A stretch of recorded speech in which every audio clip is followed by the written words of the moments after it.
All right, 99.9 Punk World Radio FM. You guys already know what time it is. And right here, we are joined by a Canadian rock legend. We got the one, the only, the phenomenal CJ Sleez right here, live on the radio station airwaves, and of course, Facebook and YouTube as well. CJ, how is your night going out there? It's going really good. Thank you so much for having me on. It's great to be here. I'm really excited to get a chance to talk to you. I gotta say, the feeling is definitely mutual. I've been definitely looking forward to this interview. I'm gonna say I was actually super stoked when I actually reached out and we actually set this interview up. Like I told you before we went live, been a huge fan of your music for a long time, so it's definitely it's always an honor when you get a chance to talk with a rock legend. But when it's a Canadian rock legend from your home country, it's even better. So thank you so much for a bit of your time, CJ. I really appreciate that, and thank you for the support and the fact that you've followed me all these years too. That means a lot. It feels so great to be back, and I hope that all the fans that I've had come back and listen to the new stuff as well. And I got to take you back to the year 2001, April 20th to be exact, where you actually released the amazing 6-track EP titled Rock Action. I was wondering if you can actually just tell us a bit more about this earlier released album, and of course, is it actually still out there to be streamed or purchased today? It was actually a 10-song. There's only 6 songs available online for streaming right now. I just held back 4. Why not? You know what I mean? It gives people a chance to actually still buy the physical copy CD if they can find it. It is really hard to find, though. I think I have 2 copies left myself, and it was put out by Other People's Music. It was like a limited edition because it had these little miniature dice in the spine, and all the artwork was kind of like game related, and it was more of a collector's edition. So it's up to them to repress it if they want, but I doubt that happens. I just pick my favorite 6 and put them online. They're still great songs, you know. And I gotta say, I don't blame you as well for actually leaving 4 off that album, because I definitely gives people a reason to actually go out and buy it. It's smart. A lot of artists don't think like that. You leave a little bit off, and if you want the rest, you got to buy the physical. It's such a smart marketing on your side. Always leave them wanting more, right? And I actually remember when I was younger, I had a copy of that album as well, but so many moves throughout the years, I happened to lose it. I did see on Discogs that people are selling it for over, I think it's like one of them I saw for $299, and I'm like, oh if I had that that's budget. Ridiculous. Please, nobody buy that. That is insane. Like, email me and I will send you every song with MP3. Like, do not spend that crazy money, because whoever put that up is obviously a dick. Yeah, I agree. There's some great albums out there that get put up for that. Yeah, that's like there's some great albums out there that get put up like that. It's definitely ridiculous, the price. I think this because it's not a lot of quantities like left in the world, so people are like, somebody will pay it, and they just let it marinate until someone pays it. I do think it's a dick move, honestly. Yeah, I totally agree. Yeah, I do still have some copies left of the second release, which was a 6-song EP.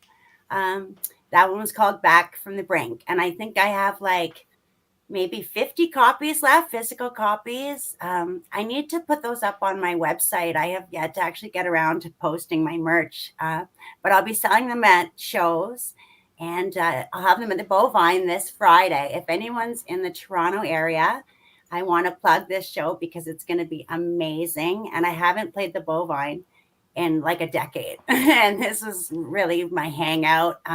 So I'm so excited to get back there. And we are playing with Queens and Kings and also Misconduct. So 2 female-fronted bands that are local and just amazing. They're like some of the best in Canada right now. So if you can make it out, definitely, it is not one to be missed. That's this Friday. This Friday at the Bovine in Toronto. Sorry. Oh, no, it's all good. I was actually going to ask, well, before we move up the topic of that first album, because I do know you actually mentioned that Other People's Music actually put that out, and the one thing I've always wondered is, how did you actually get discovered by them?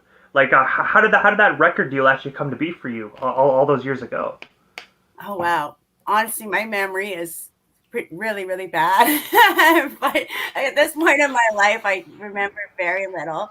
But I think it was probably through either the Sinisters or Stephen Leckie who knew him. And, I just connected with them through the scene and hanging out and playing shows and stuff like that. So I really don't remember specifically. Um, people just come into your life at the right time and, you make a connection and sometimes something really great happens. It was one of those occasions. The gentleman's name is Jan House, who ran the label OPM, and it was distributed by EMI as well. So we had that really great connection, and we were able to get it all in all the record stores. But yeah, Jan was really, really great, and we still keep in touch. Um, I'm not sure if he's still, doing stuff as far as running a record label, but he's got the masters, so maybe we'll see. Someday he might release them. And also as well, June 13th of 2011, you actually released another amazing album, the 7-track album titled Valley of the Shadow, that was actually recorded in Toronto with well-known producer Rob Sanzo. I was wondering if you can actually just tell us a bit more about the recording process behind this particular album, and of course, what was it like working alongside Rob in the studio for this release? Wow, you have hard questions. So the second one, the first one was also Rob Sanso, and I really love this guy, and I love working with him. He's totally understands that sort of Queen West rock and roll sound and the whole vibe, and he's a friend as well as a colleague. So I worked with him again on the second one. We switched studios. He was no longer at Signal to Noise. There was another one. I can't even remember what it was called. It's on the artwork of the album, but same people, just different location. And yeah, recording it was cool. What was the other question? What's it like working with him? Yeah. Was that the other part of that? Yeah, because I gotta say, he's such a legendary producer. Like, he's done so much work with so many amazing people. He is super chill to work with. And, that bodes really well for somebody like me who's manic a lot of the time. And, being in the studio isn't always, a relaxed atmosphere. Like, you're there to work and you've got stuff done and it's big money on the line. And you know what I mean? You're doing things creatively and collaborating. That stuff can get tense. So having somebody around like Sanzo, who's just super chill and really easygoing, he manages that stuff so well. And it just makes the process run really smooth. He's great. And I gotta say, I definitely agree. I've heard some stories as well that from other bands, how they had producers that were just very rushy and you gotta do this, and it just kind of like gets them uneasy, and then then their project kind of turns out not the way they wanted to. But when you have someone like Sanzo that's really chill, calm, and collective with you and patient, you know right then and there the album's going to come out perfectly because he's giving you your time and your space to actually get things right. And like you said, he's just got such a great reputation with his work. You can I know I trust him. You know what I mean? Like I don't have to really worry too much about what he's going on, and he trusts me. It's really good. The only reason I didn't use him this time, really, because I didn't want to head back to Toronto to the studios. I was just wanting to stick to Hamilton, and I was so lucky to get Chris Snow involved in this last single. So he is also amazing in completely different ways. He's also really chill and mellow, but he was great in the way that he really knows how to keep the train on the tracks with stuff and do it in such an amicable way. So yeah, he was fabulous. I'd like to work with both of them again, and I'm open to meeting new producers. It just makes such a difference when you've got somebody that you can work with well. I definitely agree, and I definitely agree with you about wanting to keep it in Hamilton. Like, I've been to Toronto many times, and I will say the traffic is definitely intimidating sometimes. I don't blame you for wanting to keep it actually in your city, because this driving in the GTA is sometimes it's easy, but other times it's like, I don't know. I'm in a small town, so when I see like 8 lanes on a highway, I'm just like, oh god, like I'm going to die today. It's gotten way worse. I mean, I was in Toronto for 18 years, and then I just moved back to Hamilton like 5 or 6 years ago. And since I've moved back, it's just gotten crazy. Like their highway, there's traffic. It doesn't even matter the time of day anymore.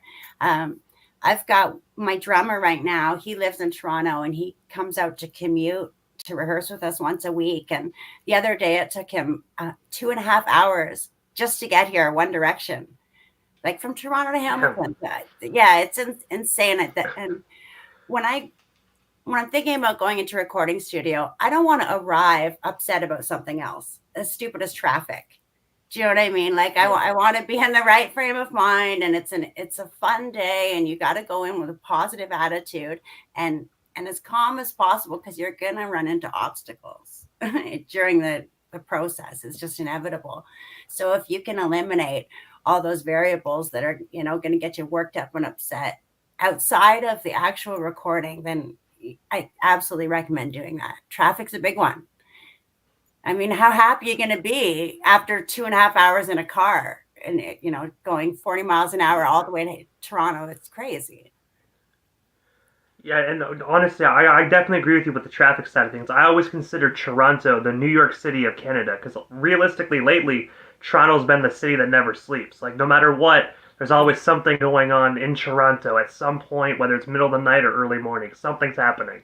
It's getting there for sure. But they don't quite have the infrastructure that New York has. And that's really the downfall of Toronto right now, is it's just they keep adding condos and building more residential stuff, but they don't, when's the last time they built a new hospital? When it was the last time they added a new subway line? Or, like it's just getting ridiculous. When I left there 5, 6 years ago and I lived downtown, I couldn't even get on the subway train because so many people got on it before it reached the downtown core. They were full, right? So at that point, it's like, what's going on? Stop building condos and just deal with this first. So it's gonna be like a pressure cooker. I think it's gonna get even worse until they start dealing with the actual infrastructure and being able to cope with the influx of population. And also, aside from the music here for a moment, I also saw as well that on May 20th of 2015, you actually released a 146-page book titled "Poor Little Bitch Girl." I was wondering if you can actually just tell us a bit more about your novel, and of course, like what ultimately led you to actually writing a book. Oh wow, that was ages ago. That's good. Let's see.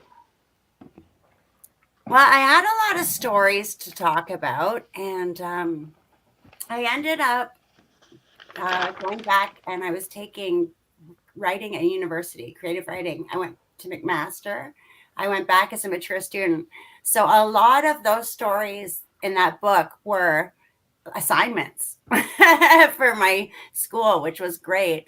I kind of killed two birds with one stone, and I sent them out to a couple publishers and got some interest from Manor House, and they put out a run. I don't know how many they put out. Again, it was like a limited run.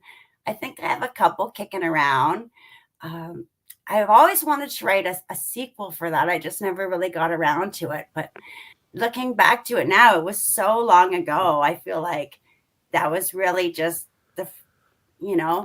what one part, part A, and then I part B, and then part C. Like so much has happened since, I guess is what I'm saying, really, so many significant things. So I'd like to keep going with that. We'll see. We'll see what And happens. I actually saw on Amazon as well that it's actually still available to be purchased as well, if I'm not mistaken. Don't tell me it's $200, man. I'll freak out. I don't. I actually saw. I think I saw the paperback for 39, which I mean that's not too bad actually. It's bad. It's bad. Okay. If you really want it, like message me. I will dig through the basement and see what I have. If don't be paying exorbitant amounts for any of my stuff, please. And if it's something that I can send you, like an MP3 online, I'm happy to do that. I'm not really hung up on, the profitability of what I'm doing. I've been doing this long enough now where I'm realistic. That's not a concern. It's just about making good art, making good music, and having people enjoy it. You know, that it feels so good to be able to connect with somebody that I've never even met, and yet they can tell me, "Hey, I've listened to your songs, and I really appreciate them. They mean something to me, or at the very least, I enjoy them." Like that is what's meaningful to me, not the, you know, percentage of whatever I get from something you buy online, and it really amounts to nothing anyway. So, I mean, as much as it's possible, and I think this goes for any independent band, try to go to the source first. You'll probably get whatever you're looking for merch wise a lot cheaper. You might be, make a connection and talk to the artists themselves, and you're going to do a lot more to support the artists. And we like hearing from you. So if you see something online that's, older merchandise and you think maybe it's not around or I don't have it anymore, just ask me. I might. Who knows? Cool. Exactly. Like the old saying goes, you never know if you don't ask, as the old saying goes. Yeah. That's right, man. Exactly. And also as well, August 23rd of 2023, yourself and the rest of the band actually had the first rehearsal with your guys' brand new drummer, which is actually Keith Hepler. I know you mentioned him briefly about how he had to drive from Toronto to Hamilton, but I was wondering, how did yourself and the rest of the band members discover Keith? And of course, what is it like just working alongside this very talented individual? He is amazing. You're so right. And I'm really happy that you brought him up. He's an absolute rock star. And when he first messaged me and said he was interested in coming out, I think my response was, okay, you're my dream drummer. Like, if you want it, it's yours. And he didn't even have to come out.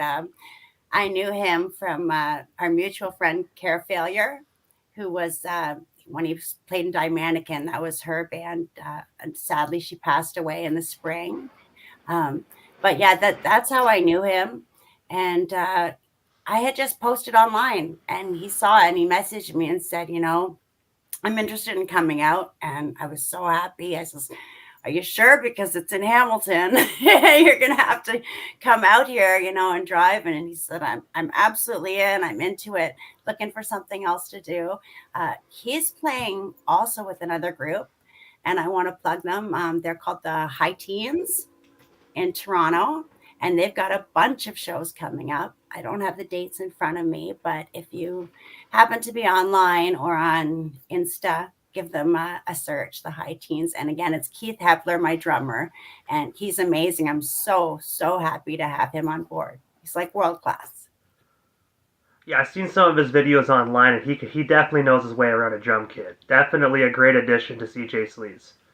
Thanks, honey. I'm super honored to have the talent that I have right now. Like, we just now found our lead guitarist this past Wednesday,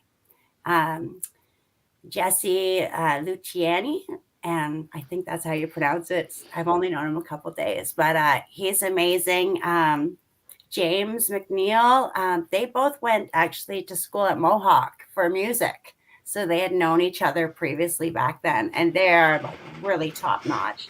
They've got degrees in music, and I'm just this self-taught punk rock chick who only knows bar chords. You know what I mean? So for someone like me to be playing with this caliber musician, and I also want to shout out to Mark Brenzel, who is my rhythm guy. He's super solid and basically like a cousin to me. I kind of grew up with this guy and we reconnected about a year ago, and he is doing such a great job as well.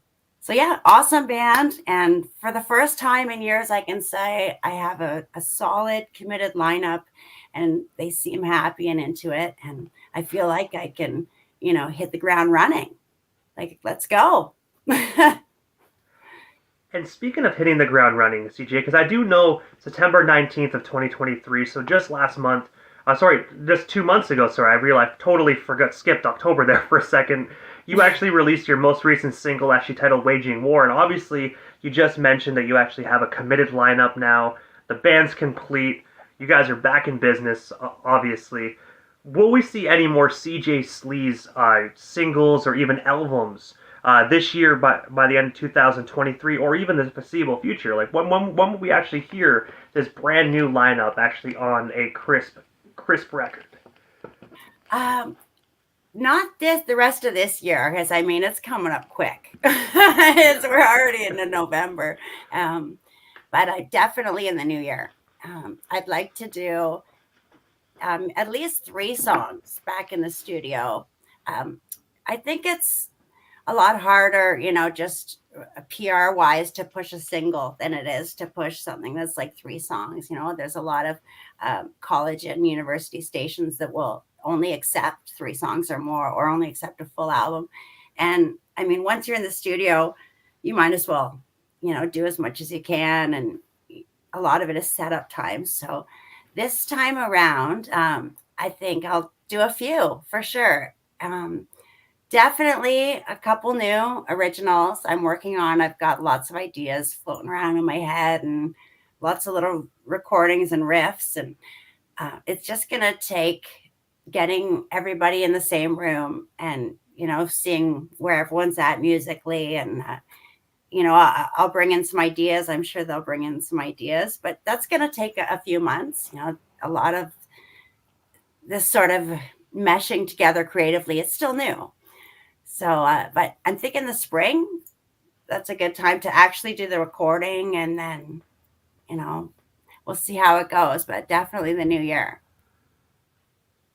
And of course, November 10th, next month, you will be performing and returning to the Bovine Sex Club along with Queens and Kings and Misconduct. I know you brought this up earlier, but just in case individuals are just tapping in now and they missed the news, I want to get another chance to plug this event because it is next week. And even if you are in Prescott, it's 4 hours away. If you're in Toronto, it's this week? Mm-hmm. Oh, yes. Sorry, yeah. November 10th, my bad. It's this week. Clearly, Friday. I think in the studio I need to have a calendar like right behind the screen, just so I can look at that and realize. But I this do it week, all the time, man. Honestly. If you can, plug the show again, and of course, where can we actually snag ourselves some last-minute tickets? Yes, it's this Friday at the Bovine. Doors are at 9. First band's at 10. And that's going to be Misconduct. They are an amazing all-female lineup. Various parts of Southern Ontario. These girls kick ass. They're amazing. I've been waiting to play with them. I've gone to a few of their shows. They're fantastic. And then the next up is going to be Queens and Kings. I think their set is about 10:30. I don't have it in front of me, but I think that's about right. And that's a duo. And they're sort of like a garage punk duo. Freaking amazing. Fronted by Alyssa. She's killer. And then I'm on at 11:45 with my boys. And it's just going to be an amazing show. There are advanced tickets. I recommend getting them because, it's a Bovine on a Friday night. And I haven't played in like 10 years. So hopefully it'll be, I'm expecting a turnout. Fingers crossed. You can get those at fanatickets.com. There's links on my Instagram and also on my Facebook. That'll be CJSLEEZ. That's how you spell my name. Check any of those out. And also at the door, though, if you get stuck, it's $15. Both, online and in advance, and the door, all that stuff. But it is recommended that you get tickets ahead of time because we expect to sell out. And I am so freaking excited. So excited. So not to be missed. I definitely agree, especially the Bovine. It's such a legendary punk rock club as well. So, I mean, Friday night, everybody's off. Everybody's off work. You know what I mean? A punk rock show, you got to get them online because if you show up at the door, you snooze, you lose. I'm telling you, you don't want to miss this. Yeah. But first and foremost, CJ, I have to ask, because obviously you have like we talked about, you have an amazing lineup with your band now. You got a show coming up this week. Aside from the show and everything else, what is next for yourself, CJ Sleez, and of course the rest of the band? Like, is there anything we happen to miss during this evening's interview that you still want to touch on, talk about, or promote? Or we still got you here live on the radio station airwaves? Oh, wow. I think I'm good for now. I mean, I'm just kind of taking it 1 month at a time right now. And things seem to really be falling into place well. And I just want to focus on, like I said, writing some good music over the next few months. That's what it's about for me. I don't have any shows booked past this Friday at the Bovine, at least, for the till the new year. Um, and then we're going to hit it hard. But right now we've got the new guitarist. He's only been in a few days. So we're going to get him sorted and we're going to get nice and tight and come back just like a hurricane. We'll be back in the spring. In the meantime, yeah, I'll be sorting things out with Jesse. He's the new guitar player and doing some writing so we can get back in the studio as well. But, and nothing big to promote that I need people to show up for. Just please listen to my music or at least check it out. And the new single, Waging War, give it a listen because I'm really proud of that one. And I think everyone did a great job who was involved. I'm really grateful for it. And I gotta yeah, say, give it a try. You might like it. our listeners are actually loving that song as well. We actually have it spinning on the radio station airwaves, and I've actually had individuals actually call into the station wanting more of it. So, I always like giving the listeners what they want. So if they want it, I'm gonna spin it. Well, thank you so much, everyone. I honestly, the support means so much to me, more than you realize. Especially now coming back after such a long hiatus, it really means the world. Like I didn't know what I was coming back to. After you take 5-6 years off in the music business, and is anybody gonna remember me? Are my fans still around? Or like things change so quickly.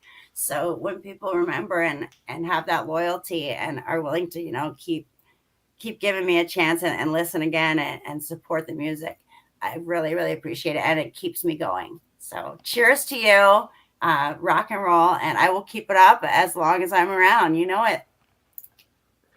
Sounds like a damn good plan. But CJ, before we actually part ways, obviously I know how to follow you on social media. But for the individuals that are not already following you on social media, which you definitely should be, but if they're not, how can they actually go about following you across all social media platforms to stay updated on everything CJ Sleez? I am on Facebook. I've got a personal page as well as a band page, and that's again CJSLEEZ. I'm on Instagram. I believe it's the same thing at CJ Sleez, CJSLEEZ. And there's a YouTube channel, and I've also done the Threads and the X, I guess it's called. And I'm around. My website is a good place to reach all of those links, and that's www.cjsleez.ca. SLEEZ is how you spell it. So yeah, please check it out. I update that myself as often as I can, so it's going to be the most up-to-date place to get any new press or event listings or photos or anything fun. Check it out, cjsleez.ca.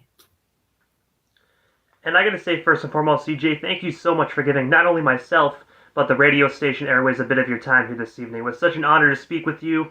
I know you're gonna have a phenomenal killer turnout on the 10th, just this week. I know it's gonna be a great show, and I'm super stoked to hear what comes next from CJ Sleez. Thank you so much for your time again.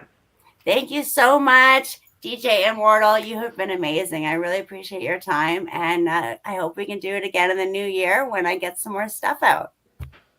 Definitely. We're already connected, so once that album drops, I'll definitely reach out and we can set this back up, because I do know there's a lot more stuff we could talk about, so definitely I'm up for that. Fabulous. Okay, thank you so much. Have a great night, everybody. Thank you for listening.